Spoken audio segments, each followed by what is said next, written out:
feeling ko hindi pa rin ako pinapapayaan ng Diyos. And then dumating yan sina Ate Ethel. So nagkaroon ng parang Bible study sa bahay.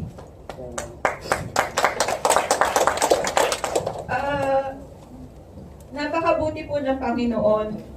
Alam ko po, sabi ni Brother Earl, although niligaw ka, minsan nahihiya ako kasi parang feeling ko galit yung Diyos sa akin. Pero alam ko naman na kahit ilang beses mo siyang ipagkadalo, hindi ka niya bibitawan. Nandyan at nandyan pa rin siya. So, ako, nung nagsimula yung Bible study, bumalik yung eagerness ko to worship Him again. Para nagpagpasalamat ulit sa Kanya sa mga blessings po niya na ibinigay sa akin. So, binabalik ko